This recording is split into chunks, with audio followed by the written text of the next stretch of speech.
আজকে একটা গল্প বলবো। একটা ছেলে ও তার মায়ের। একদিন একটা ছেলে তার মাকে বলল, মা, আজ পর্যন্ত তোমার কাছে আমার যত ঋণ হয়েছে আমি আজকে সব শোধ করে দেব। বলো বলো তুমি কি চাও? হীরা জহরত মণি মুক্তা, টাকা পয়সা, বাড়ি গাড়ি, বলো তুমি কি চাও?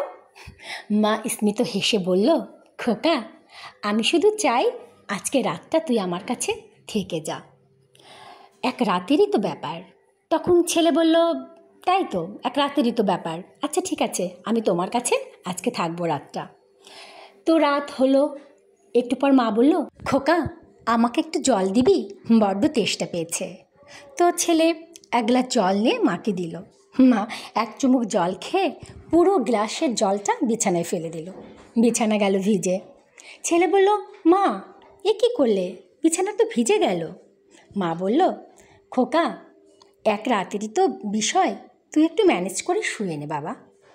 যথারীতি আবারও খানিক বাদে মা খোকাকে ডাক দিয়ে বলল, খোকা, আর একটু জল দিবি, বড্ড গরম পড়েছে তো, খুব তেষ্টা পেয়েছে। ছেলে আবারও এক গ্লাস জল নিয়ে মাকে দিল। মা আবারও সেই একই কাজ করলো, এক চুমুক খেয়ে পুরো গ্লাসের জলটা বিছানায় ফেলে দিল। ছেলে বলল, মা, বিছানা তো আরও ভিজিয়ে দিলে, আমি শোবো কোথায় এখন? মা বলল, বাবা, একটা রাতেরই তো বিষয়, একটু শুয়ে নে। আবার খানিক বাদে মা আবারও খোকাকে ডাক দিল। বলল, খোকা, বড্ড গরম পড়েছে, আমার খুবই তেষ্টা পেয়েছে, একটু জল দে বাবা। এবার ছেলে বিরক্ত হয়ে গেল। সে রেগে মাকে বলল, তোমার ঋণ আমার শোধ করা লাগবে না, আমি এক্ষুনি বাড়ি থেকে চলে যাব। তখন মা হেসে বলল, খোকা, কেন, ঋণ শোধ করতে চাইলি, করবি না? একটু ভেবে দেখ তো, তুই যখন ছোট ছিলি কত বার রাত্রে প্রস্রাব করতি, পায়খানা করতিস। আমি তোকে নিরাপদে শুইয়ে দিয়ে সে ভেজা বিছানায় হয়তো ঘুমিয়ে পড়তাম। তুই যাতে অনাহারে না থাকিস, ক্ষুধায় যাতে কষ্ট না পাস, আমি রাত জেগে তোকে আমার বুকের দুধ খাইয়েছি। তোর যাতে ঘুমের ব্যাঘাত না ঘটে, আমি তোকে কোলে করে সারা রাত পায়চারি করেছি।